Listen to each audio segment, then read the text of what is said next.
صلوات صلوات. اعوذ باللہ من الشیطان الرجیم. بسم اللہ الرحمن الرحیم. الحمد للہ رب العالمین. الصلاة والسلام علی اشرف الانبیاء والمرسلین وعلی اہل بیتہ الاطیبین الاطہرین. اما بعد. ناظرین اکرام، السلام علیکم ورحمۃ اللہ. آمادگی ظہور آن لائن کلاسز کی جانب سے تفسیر قرآن کی آج ہماری 7ویں گفتگو ہے. آج یہ 7واں درس ہے جس میں ہم آپ کی خدمت میں آیت نمبر 8 کی تفسیر پیش کریں گے.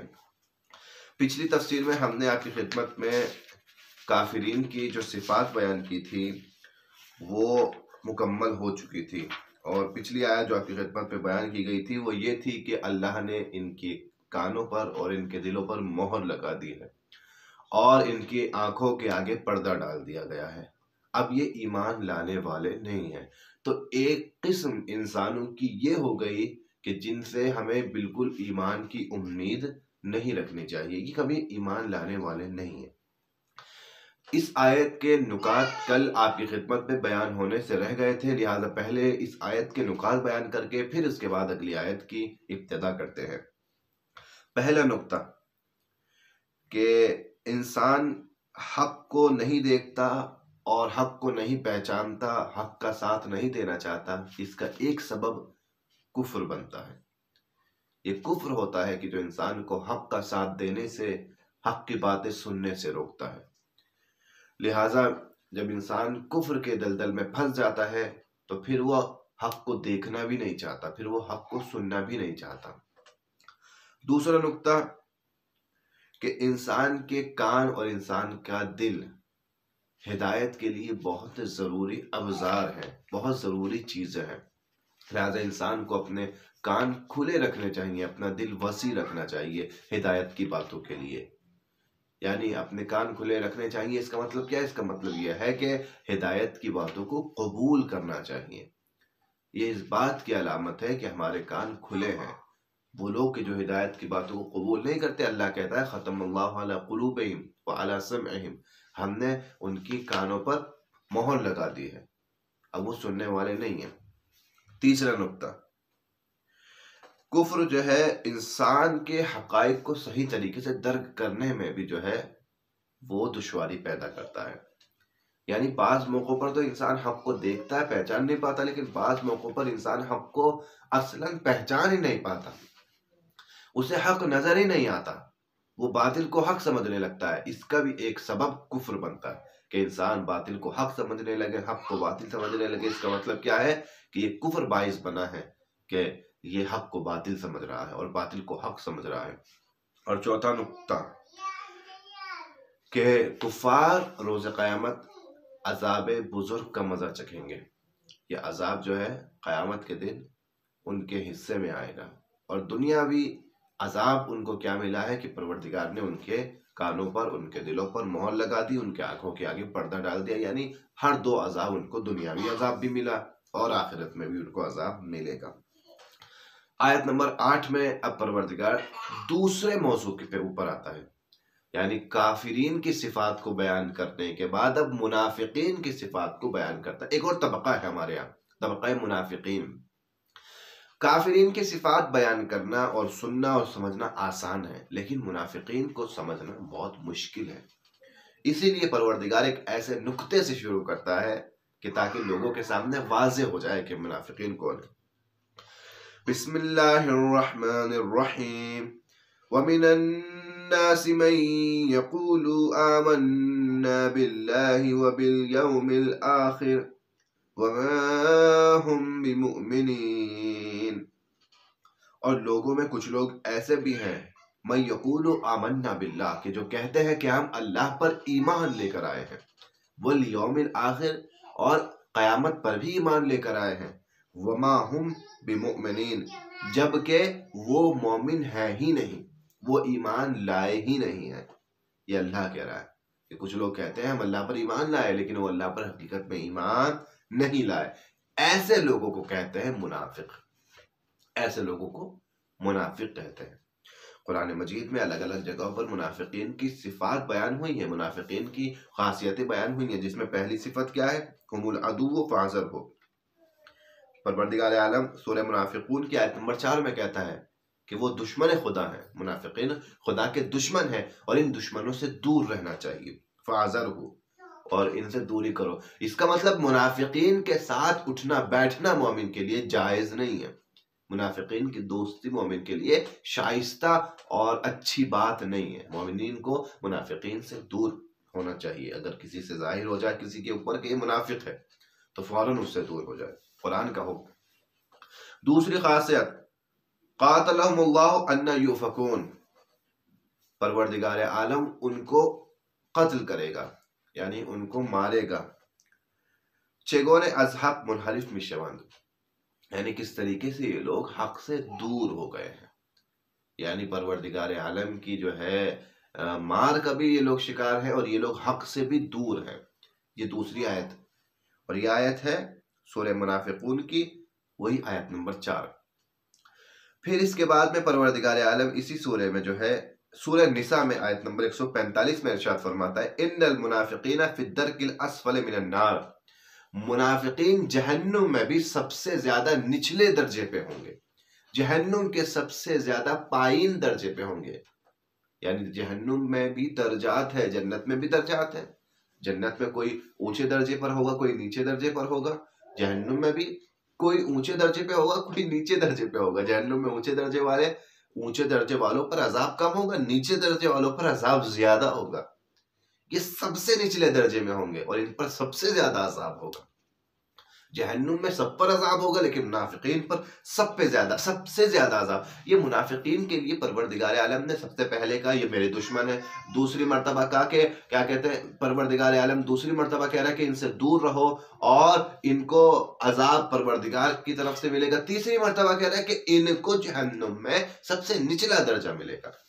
اب یہاں سے سمجھ میں آتا ہے کہ منافقین خدا کی نظر میں کیا اوقات رکھتے ہیں، ان کی کوئی حیثیت نہیں ہے، دشمن ہے یہ اللہ کے۔ اب آگے ہماری گفتگو شروع ہوتی ہے۔ اسلام جس وقت پھیلا، جس وقت اسلام جو ہے لوگوں کے درمیان نشر ہوا، اسلام نے اپنے شعائیں پھیلائیں اور اپنے جلوے دکھائے، اس موقع پر کچھ لوگوں نے جرأت کی اور اسلام کو قبول کر لیا، کچھ لوگوں نے شہامت دکھائی، بہادری دکھائی، اسلام کو قبول کر لیا، جیسے بلال، جیسے سلمان فارسی، جیسے ابو ذر، جیسے مقداد علیہ السلام۔ یہ افراد انہوں نے شہامت دکھائی اور اسلام کو قبول کر لیا۔ کچھ لوگوں نے لجاجت دکھائی اور اسلام کے مخالفین بن گئے، جیسے اس وقت ابو جہل، ابو لہب، ان لوگوں نے کفر دکھایا، لجاجت دکھائی، اکڑ دکھائی اور اسلام کے مخالف ہو گئے۔ تو آپ نے دو قسم کے لوگ دیکھے، ایک نے شہامت دکھائی، بہادری دکھائی اور مسلمان ہو گئے، دوسروں نے لجاجت دکھائی، اکڑ دکھائی، کافر ہو گئے، اسلام کے مخالف ہو گئے۔ کچھ لوگ ان میں بیچ میں ایسے تھے کہ نہ وہ ایسی شہامت دکھا سکے کہ مسلمان ہو سکے اور نہ ان کے پاس ایسی اکڑ تھی، ایسی لجاجت تھی کہ وہ جو مقابل میں اسلام کے کھڑے تھے ان کے ساتھ میں کھڑے ہو سکے۔ نہ شہامت تھی اور نہ وہ لجاجت تھی، تو کیا کرتے؟ یعنی نہ اتنی جرأت تھی کہ اسلام میں آ جاتے، نہ اتنی جرأت تھی کہ اسلام کے خلاف چلے جاتے۔ تو کیا تھا ان کے پاس راستہ؟ تو ان کے پاس ایک راستہ تھا، وہ کیا؟ وہ یہ راستہ تھا کہ اسلام میں آ جائیں لیکن اسلام میں ظاہری طور پر داخل ہو جائیں، باطنی طور پر تو ہمارا کسی کو پتہ نہیں ہے۔ اسی لیے عزیزان گرامی، اسی لیے ہر طبقے کی شناخت آسان ہے، منافقین کی شناخت ہمارے معاشرے میں سب سے زیادہ دشوار کام ہے۔ اگر سب سے مشکل کام ہے منافقین کو پہچاننا، اور دوسری بات کیونکہ ان کو پہچاننا مشکل ہے، اسی لیے سب سے زیادہ اگر خطرہ ہے اسلام کو تو منافقین سے، ہمیشہ منافقین سے رہا ہے اور آج بھی منافقین سے خطرہ ہے۔ سب سے زیادہ خطرہ منافقین سے ہے۔ کیونکہ ان کی شناخت بہت مشکل ہے۔ آپ جو دیکھ رہے ہیں سامنے کافر ہیں، وہ پلاننگ کر رہے ہیں، آپ دیکھ رہے ہیں کہ ان کی تعداد اتنی ہے، آپ دیکھ رہے ہیں ان کے پاس اتنے اسلحے ہیں، لیکن آپ یہ نہیں دیکھ پا رہے کہ ہمارے درمیان میں منافقین کتنے ہیں، ان کی تعداد کتنی ہے، ان کے گھروں میں کون سے اسلحے اسلام کے خلاف ہے۔ اسی لیے ایک شدید ضرب جو اسلام نے کھائی ہے وہ منافقین سے کھائی ہے۔ آپ دیکھیں اسلام میں بہت ساری جنگوں میں جو اسلام کو نقصان ہوا منافقین کی وجہ سے نقصان ہوا ہے. لہذا پہلی بات جو منافقین کے اندر پائی جاتی ہے وہ جھوٹا ایمان ہے. ان کا جھوٹا ایمان ہے.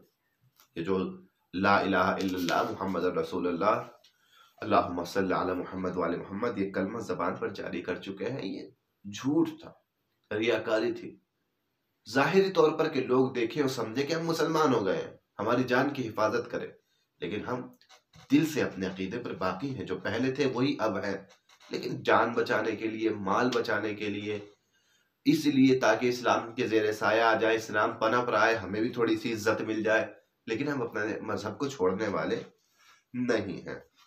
اب دیکھیں آپ، اسلام نے ان کو قبول کیا ایک طریقے سے. کیوں؟ کیونکہ ظاہری طور پر یہ مسلمان ہو گئے تھے، لیکن ایک بڑا خطرہ یہ اسلام کے لیے ثابت ہوئے. انہوں نے یہی پلاننگ کی تھی کہ اگر اسلام کامیاب ہو گیا تو ہم اسلام کے ساتھ رہیں گے، کہیں گے ہم تو مسلمان تھے، ہم تو اسلام کے ساتھ تھے اور ہمیں بھی اس کامیابی میں حصہ ملنا چاہیے، ہمیں بھی مقام و منزلت ملنی چاہیے. اور اگر خدا نہ کرے اسلام کامیاب نہ ہو پایا تو پھر کھل کر سامنے آ جائیں گے ان کے جن کا ساتھ یہ دیتے تھے، اندر سے کہتے تھے بھائی ہم تو تمہارا ساتھ دیتے تھے اور لو اب اسلام کی پلاننگ فیل ہو گئی، اب ہم تمہارے ہی ساتھ ہیں. یہاں دونوں طرف سے فائدے حاصل کرنا چاہتے تھے، ان کی نیت یہ تھی. اور بعد میں کچھ لوگوں نے اسلام سے اسی طریقے سے فائدہ حاصل کیا، اسلام کے نام پر خلافت کو غصب کرا، اسلام کے نام پر ظلم و ستم کیے. اب چاہے وہ معاویہ ہو، چاہے معاویہ کے بعد کے خلافہ ہو یا بہت پہلے کے خلافہ ہو، یہ اسلام کے نام پر ان کو حکومت کا لالچ جو تھا وہ ابتدا سے تھا. کاش کے موقع ہوتا اور میں وہ روایتیں بیان کرتا، لیکن معذرت کے ساتھ یہ تفسیر کا درس ہے اور میں تاریخ کے پہلوؤں پر جو ہے ابھی غور نہیں کرنا چاہتا. ورنہ روایتیں باقاعدہ کہ فلاں صاحب نے کس نیت سے ایمان کو قبول کیا، فلاں صاحب نے کس نیت سے اور کیا الفاظ تھے ان کے جب ایمان کو قبول کیا. یہ جائے گفتگو ہے کہ ہم لوگ جو شکار ہوئے ہیں اسلام میں ظلم و ستم کا سب سے زیادہ یہ منافقین کی وجہ سے شکار ہوئے ہیں. اگر سب سے پہلا جو دردناک سانحہ اسلام میں ہوا ہے اور بی بی فاطمہ زہرا سلام اللہ علیہا کا دروازہ جلایا گیا ہے، یہ منافقین کے ان نقصانات میں سب سے بڑا نقصان ہے، یہ منافقین میں سے. بہرحال پروردگار عالم ہمیں منافقین کے شر سے بچائے اور ہمارا شمار حقیقی مومنین میں ہو جائے. لہذا آخر میں بس نکات بیان کر کے اس آیت کی تفسیر کو بھی تکمیل تک پہنچاتے ہیں. نقطہ نمبر 1، ایمان ایک قلبی امر ہے. عزیزان محترم، قلبی امر ہے ایمان، اور اس کا زبان سے کوئی تعلق نہیں ہے. زبان سے اگر کوئی کہتا رہے کہ میں اللہ کو مانتا ہوں اور دل سے اقرار نہ کرے تو وہ مومن نہیں ہو سکتا. اسی لیے ہمارا عقیدہ ہے کہ ابو طالب صاحب ایمان تھے، ابو طالب مومن تھے. بھلے ہی ہمارے پاس ایسی کوئی روایت نہ ہو کہ ابو طالب نے کلمہ پڑھا تھا نہیں پڑھا تھا، ہمیں کلمے سے کوئی کام ہی نہیں ہے، ہمیں عمل دیکھ رہا ہے. ابو طالب کا عمل ایسا تھا کہ واقعی مومن کا عمل جو ہونا چاہیے وہ ابو طالب کا عمل تھا. اسی لیے ہم ابو طالب کو مومن مانتے ہیں. ہمیں بحث ہی نہیں ہے کلمہ کس نے پڑھا کس نے نہیں پڑھا، ہم عمل کو دیکھتے ہیں. کسی کا عمل کلمہ پڑھے بغیر ایسا ہوتا ہے کہ واقعی مومن کامل کہلائے، اور کسی کا کلمہ پڑھنے کے بعد بھی ایسا ہوتا ہے کہ وہ منافقین میں سے ہو اور درک اسفل میں جہنم کے ٹھکانہ اس کا ہو. عمل معیار ہے انسان کا. آج ایک روایت کے مطابق جو ہے وفات کا روز جناب ابو طالب کا ہے. ہم جناب ابو طالب کے ایمان پر گفتگو اسی لیے کرتے ہیں کیونکہ ان کا عمل ہر وقت ایسا نظر آیا کہ جیسے مومن کامل کا عمل ہوتا ہے. پروردگار دنیا کو توفیق دے کہ ابو طالب کی عظمتوں کو سمجھ سکے. واقعی پھر ایک بات کہوں گا کہ کاش جائے گفتگو ہوتی اور جناب ابو طالب کے ان کارناموں کا ذکر کیا جاتا. انشاءاللہ ان تمام چیزوں کو تاریخ کے دروس کے لیے جو ہے کیا ذخیرہ کرتے ہیں کہ جب تاریخ کا دروس شروع ہوں گے آمادگی ظہور آن لائن کلاسز کی جانب سے تو ان نکات پر گفتگو کی جائے گی. دوسرا نقطہ کہ منافقین ایسے افراد ہیں کہ جن کے دو چہرے ہیں، ان کا دل اور ان کی زبان ایک نہیں ہو سکتی. منافقین کے دو چہرے ہیں، ایک چہرہ مسلمانوں کے درمیان ہوتا ہے، ایک چہرہ ان کے درمیان ہوتا ہے کہ جن کے ساتھ یہ ہوتے ہیں. دو چہرے ہیں، زبان سے کچھ ہوتے ہیں، دل سے کچھ ہوتے ہیں. لہذا دو چہرے والے انسانوں سے انسان کو بچ کے رہنا چاہیے. تیسرا نقطہ کہ ایمان خدا کے اوپر اور قیامت کے اوپر ایمان ہونا، یہ دین کے اصل ارکان ہیں. ارکان دین میں سے ہے. خدا پر انسان کا ایمان ہونا چاہیے، قیامت پر انسان کا ایمان ہونا چاہیے، اور یہ ایمان قلبی ہونا چاہیے، زبانی نہیں ہونا چاہیے. اور چوتھا نقطہ کہ جسم اور روح کے درمیان منافقت کیا کہتے ہیں کوئی معنی نہیں رکھتی. جسم اور روح کے درمیان منافقت ہو ہی نہیں سکتی. لہذا جو چیز آپ کے دل میں ہوگی وہی آپ کی روح میں ہوگی. اگر آپ نے دل سے کلمہ نہیں پڑھا ہے، اگر آپ دل سے مسلمان نہیں ہوئے ہیں، تو ابھی آپ کا جسم اور آپ کی روح دونوں وہ اسلام میں داخل ہوئی ہی نہیں ہے. آپ جسمن اور روحن ہر دو لحاظ سے جو ہے مسلمان نہیں ہیں. لہذا پروردگار عالم سے دعا ہے کہ پروردگار ہمیں صحیح راستے پر قائم رہنے کی توفیق دے اور ہمیں قرآن کے پیغامات پر عمل کرنے کی توفیق دے. پہلی صفت بیان کی قرآن مجید نے. دوسری صفت بیان کی وہ اس سے بھی زیادہ دقیق ہے جو کل آپ کی خدمت پہ بیان کی جائے گی انشاءاللہ. والسلام علیکم ورحمۃ اللہ وبرکاتہ.